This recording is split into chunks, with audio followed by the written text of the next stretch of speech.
어젯밤 주무시기 전 마지막으로 하신 것이 무엇이었나요? 혹시 TV 리모컨을 손에 쥔 채 눈을 감으셨습니까? 많은 분들이 그렇게 하루를 마무리하십니다. 그런데 그 리모컨 하나가 건강 수명 17년을 갉아먹고 있었습니다. 통계청이 발표한 우리나라 평균 수명은 83.5세입니다. 그런데 혼자 힘으로 하루를 온전히 살아낼 수 있는 기간, 건강 수명은 65세 전후입니다. 많은 분들이 인생의 마지막 17년 이상을 병원과 약과 불편함 속에서 보내고 있습니다. 17년입니다. 결코 짧은 시간이 아닙니다. 수년간 이런 분들의 이야기를 들여다보면 공통점이 하나 있었습니다. 건강이 무너지기 전 반드시 먼저 무너지는 것이 있었습니다. 오늘 말씀드릴 5가지 의사들도 진료실에서 잘 말해주지 않는 이야기입니다. 그리고 이 중 4번째가 가장 충격적입니다. 많은 가족들이 사랑으로 한 행동이 오히려 어르신의 수명을 줄이고 있었습니다. 끝까지 함께 해주십시오. 첫 번째입니다. 잠입니다. 많은 분들이 이렇게 말씀하십니다. 밤새 뒤척이는 게 이 나이엔 당연한 거 아닌가? 새벽에 깨는 건 어쩔 수 없는 거 아닌가? 비슷한 이야기를 가진 분들을 살펴보면 꼭 그렇지만은 않았습니다. 대구에 사시는 73세 윤어르신, 30년 교단을 지키신 분이 퇴직 후 달라진 건 딱 하나였습니다. 밤이 사라졌습니다. TV 리모컨을 손에 쥔 채 채널을 돌리다 보면 어느새 새벽 2시가 넘어 있었습니다. 눈을 감아도 잠은 오지 않았습니다. 낮에는 멍했습니다. 밥맛도 없었습니다. 이유도 없이 눈물이 날 것 같은 날이 많았습니다. 윤 어르신은 그냥 나이 탓이려니 하셨습니다. 그런데 나이 탓이 아니었습니다. 하버드 의대 연구팀은 이렇게 밝혔습니다. 깊은 수면 중 뇌는 낮 동안 쌓인 독소를 스스로 제거합니다. 손상된 신경세포를 다시 연결하고 면역 시스템을 복구합니다. 잠은 휴식이 아닙니다. 뇌가 스스로를 청소하는 유일한 시간입니다. 그런데 얕은 수면이 반복되면 이 청소가 멈춥니다. 치매 위험이 높아집니다. 면역력이 떨어집니다. 이유 없이 감정이 무너지기 시작합니다. 윤 어르신의 눈물이 나이 탓이 아니었던 이유가 바로 여기 있었습니다. 원인은 TV 리모컨이었습니다. 매일 밤 손에 쥔 채 잠이 들었던 그 리모컨에서 나오는 빛이 뇌에 신호를 보내고 있었습니다. 아직 낮이다. 잠들면 안 된다. 뇌가 밤을 밤으로 인식하지 못하는 것이었습니다. 그렇다면 어떻게 해야 할까요? 첫째, 매일 같은 시간에 자고 일어나십시오. 몸은 일관성을 기억합니다. 단 하루가 어긋나도 리듬은 며칠이 걸려 돌아옵니다. 둘째, 잠들기 2시간 전 TV와 스마트폰을 끄십시오. 그 빛이 지금 이 순간에도 뇌에게 아직 낮이라고 신호를 보내고 있습니다. 끄는 것만으로도 뇌는 밤을 기억합니다. 셋째, 자기 전 따뜻한 물에 발을 10분 담가 보십시오. 온기가 발끝에서 올라오는 그 순간 몸은 스스로 알게 됩니다. 이제 쉬어도 된다고. 윤 어르신은 이 3가지를 시작했습니다. 거창한 것은 아무것도 없었습니다. 3주가 지난 어느 날 아침 손녀에게서 전화가 왔습니다. 할머니, 목소리가 달라졌어요. 뭔가 좋은 일 있으세요? 윤 어르신은 그 말에 오랜만에 소리내어 웃으셨습니다. 잠이 돌아오자 아침이 달라졌습니다. 아침이 달라지자 하루가 달라졌습니다. 건강은 거창한 곳에서 오지 않습니다. 오늘 밤 잠드는 시간 하나에서 시작됩니다. 그런데 3주 뒤, 윤 어르신이 병원 정기 검진을 받으셨습니다. 의사가 검사 결과지를 보며 말했습니다. 선생님, 수면은 나아지셨습니다. 그런데 이 수치는 잠만으로는 해결이 안 됩니다. 더 깊은 곳에 원인이 있습니다. 그 원인이 무엇이었을까요? 두 번째 이야기에서 말씀드리겠습니다. 두 번째입니다. 세계보건기구 WHO가 이것을 공식 질병으로 분류했습니다. 많은 분들이 그냥 마음의 문제라고 넘기시는 것, 바로 외로움입니다. 외로움이 몸을 병들게 한다는 것. 오랫동안 이런 분들의 사연을 들여다보면서 가장 먼저 무너지는 것이 바로 이것이었습니다. 인천에 사시는 76세 강 어르신, 30년 넘게 버스 핸들을 잡으셨던 분입니다. 누구보다 사람이 많은 곳에서 사셨습니다. 그런데 퇴직하던 날, 그 모든 사람이 한꺼번에 사라졌습니다. 경로당 구석자리, 혼자 앉아 장기판만 바라보셨습니다. 말을 걸어오는 사람이 없는 날이 일주일에 닷새였습니다. 그러던 어느 날, 아내가 먼저 세상을 떠났습니다. 6개월이 지났습니다. 체중이 6kg 빠졌습니다. 병원에서 면역 저하 진단이 내려졌습니다. 담당 의사가 물었습니다. 어르신, 요즘 웃으신 적 있으세요? 강 어르신은 대답하지 못하셨습니다. 왜 이런 일이 벌어진 걸까요? 하버드 대학교가 75년에 걸쳐 진행한 성인 발달 연구가 있습니다. 수천 명의 삶을 수십 년간 추적한 역사상 가장 긴 행복 연구입니다. 그 결론은 단 하나였습니다. 건강하게 오래 사는 사람들의 공통점은 재산도 아니었습니다. 명예도 아니었습니다. 운동량도 아니었습니다. 관계의 질이었습니다. 함께 웃고, 함께 이야기 나누고, 서로의 목소리를 듣는 시간. 그 시간이 면역을 지키고, 뇌를 깨우고, 수명을 늘립니다. 반대로 외로움이 깊어지면 면역 세포가 줄어듭니다. 수면이 무너집니다. 뇌로 가는 혈류가 감소합니다. 치매 위험이 높아지는 것도 바로 이 때문입니다. 사람이 사라지면 몸도 조용히 꺼지기 시작합니다. 강 어르신은 용기를 내셨습니다. 복지관 바둑 모임에 처음으로 발을 내디디셨습니다. 처음엔 어색했습니다. 말수도 적었습니다. 그런데 한 달이 지나고 2달이 지나면서 조금씩 달라지기 시작했습니다. 6개월 뒤 병원을 다시 찾았습니다.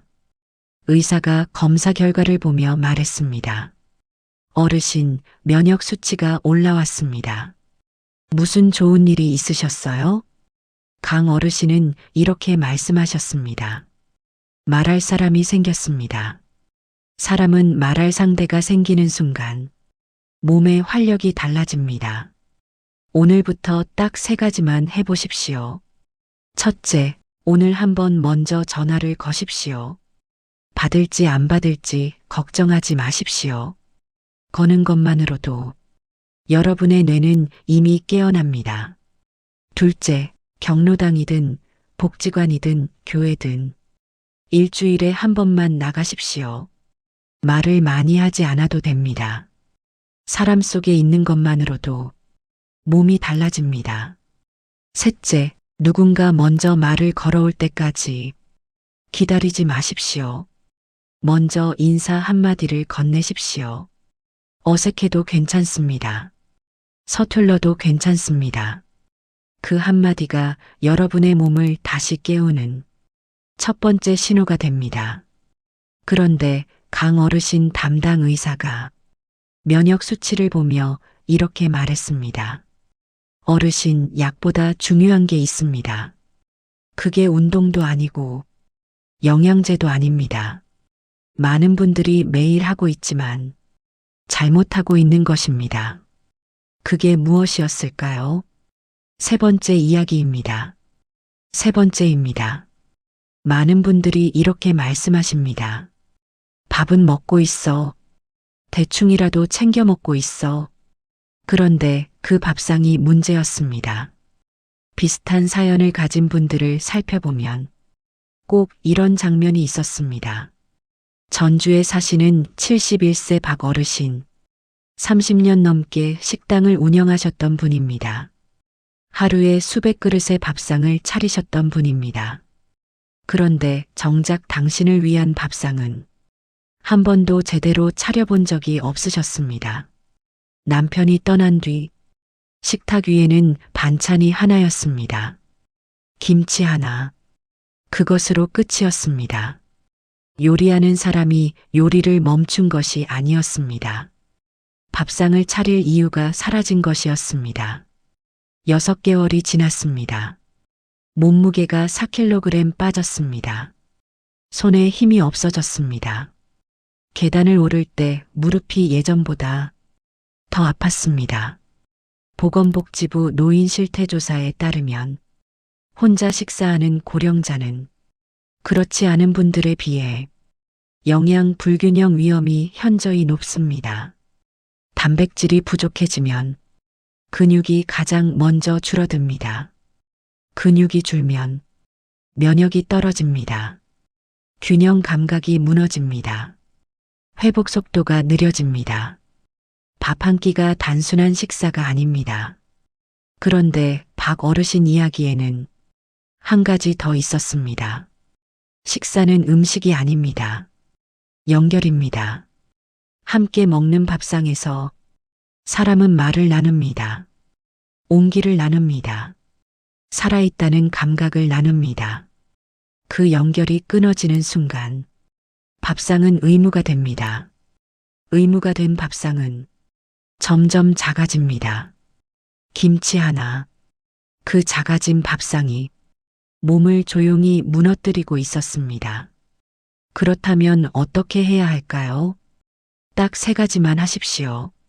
첫째, 하루 한 끼는 단백질을 챙기십시오. 달걀 2개, 두부 반모, 생선 한 토막. 거창하지 않아도 됩니다. 이 한 끼가 근육을 지키고 면역을 살립니다. 둘째, 식사 전 따뜻한 물 한 잔을 마시십시오. 위장을 깨우고 소화 흡수를 돕습니다. 몸이 먼저 식사를 준비하게 됩니다. 셋째, 일주일에 한 번은 누군가와 함께 드십시오. 이웃이어도 됩니다. 복지관 점심이어도 됩니다. 경로당 밥상이어도 됩니다. 함께 먹는 밥 한 그릇이 혼자 먹는 10끼보다 몸에 더 깊이 흡수됩니다. 혼자 드실 때는 이 말씀을 떠올려 주십시오. 오늘 이 밥상은 나를 위한 것이다. 남을 위해 차린 밥상이 아닙니다. 의무로 차린 밥상이 아닙니다. 평생 달려온 나를 위한 밥상입니다. 박 어르신은 달라지기 시작했습니다. 매일 아침 달걀 2개를 삶으셨습니다. 일주일에 한 번 옆집 어르신과 복지관 점심을 함께 드셨습니다. 2달이 지났습니다. 오랜만에 밥 한 그릇을 다 비웠습니다. 손에 힘이 돌아왔습니다. 박 어르신은 이렇게 말씀하셨습니다. 밥상을 차리는 게 이렇게 기쁜 일인 줄 몰랐습니다. 밥맛이 돌아오면 기력이 돌아옵니다. 기력이 돌아오면 하루가 달라집니다. 그런데 이쯤에서 꼭 말씀드려야 할 것이 있습니다. 사랑이 독이 되는 순간이 있습니다. 많은 가족들이 지금 이 순간에도 모르고 있습니다. 도대체 무슨 일이 있었던 걸까요?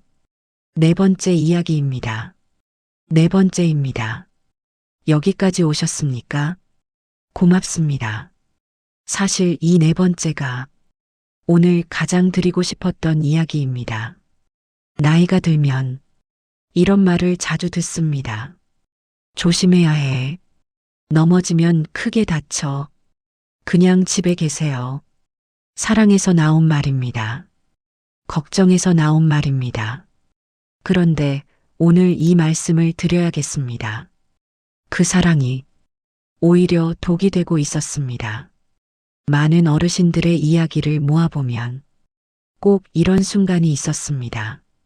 가족의 걱정이 시작되는 순간 몸이 더 빨리 무너지기 시작하는 것이었습니다. 수원에 사시는 78세 이 어르신, 30년을 공무원으로 일하셨던 분입니다. 평생 규칙적으로 사셨던 분입니다. 퇴직 후에도 그 규칙 하나는 지키셨습니다. 매일 아침 동네를 한 바퀴 걷는 것이었습니다. 그런데 어느 날 계단에서 살짝 균형을 잃으셨습니다. 크게 다치지는 않으셨습니다. 아들이 현관 앞에 지팡이를 사다 놓았습니다. 그리고 말했습니다. 아버지, 이제 밖에 나가지 마세요. 위험해요. 이 어르신은 그 지팡이를 한 번도 잡지 않으셨습니다. 그런데 밖에도 나가지 않으셨습니다. 처음에는 편했습니다. 쉬는 것도 나쁘지 않다 싶었습니다. 그런데 한 달이 지나고 두 달이 지나면서 다리에 힘이 빠지기 시작했습니다. 숨이 금방 찼습니다. 밥맛도 없었습니다. 멍하니 천장만 바라보는 시간이 늘었습니다. 아들의 사랑이 아버지의 건강을 무너뜨리고 있었습니다. 멈추게 한 것이 무너뜨린 것이었습니다. 왜 이런 일이 벌어진 걸까요? 몸은 움직임으로 살아갑니다. 근육은 쓰지 않으면 잠듭니다. 잠든 근육은 균형을 잡지 못합니다. 균형을 잡지 못하면 더 쉽게 넘어집니다. 넘어질까봐 걷지 않으면 오히려 넘어질 가능성이 더 높아지는 것입니다. 일본 국립장수의료연구센터는 이렇게 밝혔습니다. 활동량이 줄어들수록 낙상 위험과 인지 기능 저하가 동시에 높아진다고. 그리고 하버드 의과대학 연구팀은 이런 사실을 발표했습니다. 하루 12시간 이상 누워있는 생활은 심장과 폐 기능을 급격하게 약화시킵니다. 움직이지 않는 삶은 조용하지만 확실하게 삶을 단축시키는 선택이 됩니다. 몸이 멈추는 순간 마음도 함께 주저앉습니다. 그렇다면 어떻게 해야 할까요? 등산도 필요 없습니다. 헬스장도 필요 없습니다. 빠른 걷기도 필요 없습니다. 지금 계신 그 자리에서 바로 하실 수 있습니다. 딱 3가지만 하십시오. 첫째, 집안을 천천히 걸으십시오. 방에서 거실, 거실에서 부엌, 다시 방으로 3분부터 시작하셔도 됩니다. 중요한 건 속도가 아닙니다. 매일 움직이는 것입니다. 둘째, 의자에서 천천히 일어나 앉기를 하루 10회 해보십시오. 이 단순한 동작 하나가 낙상을 예방하는 가장 효과적인 운동입니다. 무릎에 무리가 가지 않습니다. 지금 당장 하실 수 있습니다.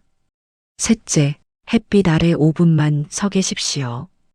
햇빛은 뼈를 지키는 비타민 D를 만들고 마음을 안정시키는 호르몬을 분비합니다. 받기 어렵다면 창가도 괜찮습니다. 이 어르신은 이 3가지를 시작했습니다. 아들 몰래 조금씩 움직이기 시작했습니다. 2주가 지난 어느 날 아들이 말했습니다. 아버지, 표정이 달라졌어요. 이 어르신은 이렇게 말씀하셨습니다. 쉬는 게 답인 줄 알았는데 한 발 내디드니 삶이 다시 느껴졌습니다. 그 한 발이 아들에게도 보였습니다. 아버지가 다시 살아나고 있었습니다. 현관 앞 지팡이에는 여전히 먼지가 쌓여 있었습니다. 그런데 움직임이 돌아온 이 어르신에게 아직 해결되지 않은 것이 있었습니다. 많은 분들이 이미 늦었다고 포기하시는 것. 오늘 이 마지막 이야기가 그 생각을 완전히 바꿔드릴 겁니다. 다섯 번째입니다. 다섯 번째입니다. 근육입니다. 많은 분들이 이렇게 말씀하십니다. 이 나이에 근육이 무슨 소용이냐? 이미 너무 늦었다. 무릎도 아프고 허리도 아픈데 운동은 무리다. 오늘 이 사실 하나가 그 생각을 완전히 바꿔드릴 겁니다. 이런 분들의 변화를 곁에서 살펴보면 꼭 이런 순간이 있었습니다. 광주에 사시는 80세 송 어르신, 30년 동안 아픈 분들 곁을 지키셨던 분입니다. 누구보다 건강의 소중함을 아셨습니다. 그런데 정작 당신의 몸은 돌보지 못하셨습니다. 신발장 맨 아래 칸 운동화에 먼지가 쌓인 지 벌써 6개월이었습니다. 어느 날 계단을 오르다 무릎이 너무 아프셨습니다. 그날 이후 운동을 완전히 끊으셨습니다. 이 나이에 무리하면 안 되지. 6개월이 지났습니다.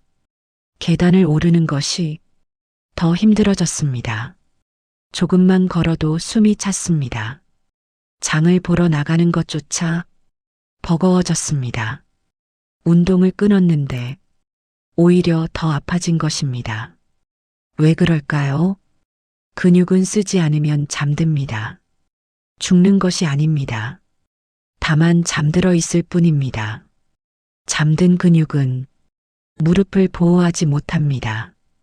균형을 잡지 못합니다. 혈액순환을 돕지 못합니다.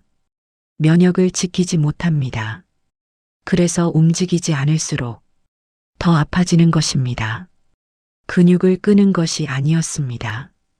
근육이 답할 기회를 끊으신 것이었습니다.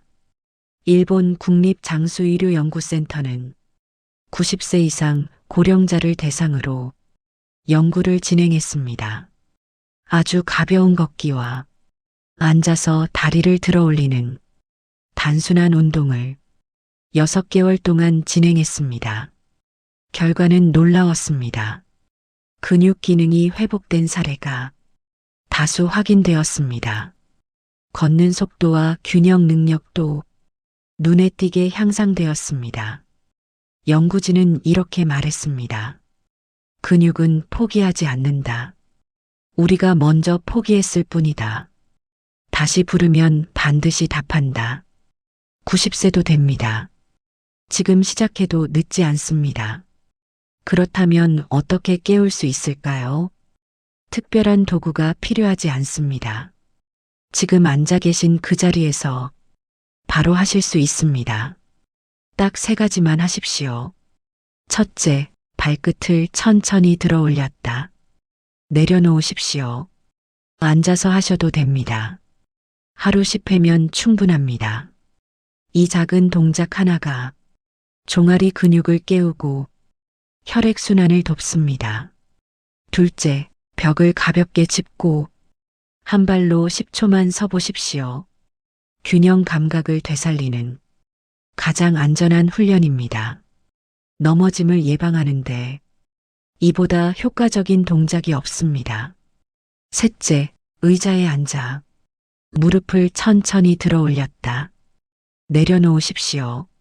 하루 10회 허리를 곧게 세우고 천천히 하시면 됩니다. 숨이 차지 않습니다. 무릎에 무리가 가지 않습니다. 송 어르신은 이 3가지를 시작했습니다. 처음엔 10회도 힘들었습니다. 그런데 한 달이 지나고 2달이 지나면서 조금씩 달라지기 시작했습니다. 6개월이 지난 어느 날, 송 어르신이 계단 앞에 서셨습니다. 멈추지 않고 한 번에 오르셨습니다. 집에 돌아오신 송 어르신은 신발장 앞에 잠깐 멈추셨습니다. 운동화 위에 쌓인 먼지를 손으로 가만히 닦으셨습니다. 송 어르신은 이렇게 말씀하셨습니다. 내 다리가 아직 살아있었네요. 근육은 여러분을 기다리고 있습니다. 조금만 불러주면 다시 여러분의 삶을 지탱해 줄 수 있다고. 잠이 돌아오면 아침이 달라집니다.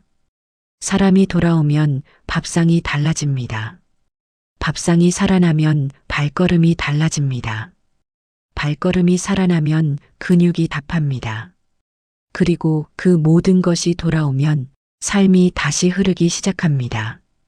지금 이 순간 두 손을 무릎 위에 가만히 올려놓으십시오. 천천히 숨을 들이쉬십시오. 그 숨 안에 아직 살아있다는 증거가 담겨 있습니다. 몸은 반드시 여러분에게 답을 돌려줍니다. 윤 어르신은 오늘 밤 제 시간에 주무셨을 겁니다. 강 어르신은 오늘도 누군가에게 먼저 전화를 거셨을 겁니다. 박 어르신은 오늘 이웃과 함께 밥상을 차리셨을 겁니다. 이 어르신은 오늘도 집안을 한 바퀴 걸으셨을 겁니다. 송 어르신은 오늘 신발장 앞에서 운동화를 꺼내 신으셨을 겁니다. 거창한 것이 하나도 없습니다. 특별한 재능도 필요하지 않습니다. 돈이 드는 것도 아닙니다.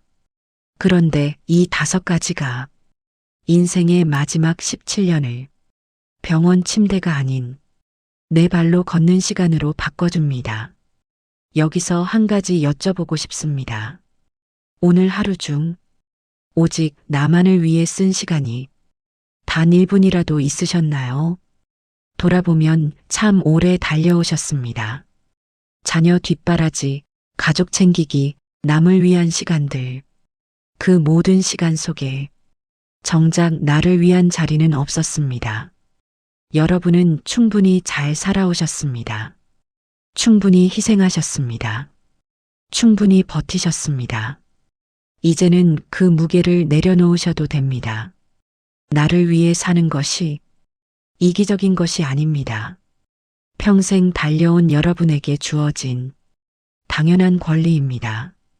이제부터는 다른 누구의 시간이 아닙니다. 오롯이 나를 위한 시간입니다. 그렇게 살아도 괜찮습니다. 아니, 그렇게 사셔야 합니다. 여러분은 충분히 그럴 자격이 있습니다. 오늘 밤 딱 한 가지만 골라보십시오. 잠드는 시간을 30분 앞당기거나 내일 아침 따뜻한 물 한 잔을 마시거나 오랫동안 연락 못한 분께 전화 한 통을 드리거나 창가에 서서 햇빛을 5분 쬐거나 의자에서 천천히 일어나 앉기를 10번만 해보십시오. 거창하지 않아도 됩니다. 오늘 나를 위한 5분이면 충분합니다. 건강은 거창한 곳에서 오지 않습니다. 오늘의 리듬 하나에서 시작됩니다. 그 5분이 여러분의 근육을 지키고 여러분의 마음을 단단하게 하고 여러분의 수명을 늘리고 무엇보다 여러분답게 살아갈 용기를 되돌려 줄 것입니다. 오늘 영상을 보시면서 가장 마음에 닿은 이야기가 있으셨나요? 오늘부터 바꿔보고 싶은 것이 딱 하나 생기셨나요? 그 한 가지를 댓글로 남겨주십시오. 여러분의 다짐이 이 글을 읽는 누군가에게 큰 용기가 됩니다. 소중한 댓글은 제가 하나하나 읽어보겠습니다.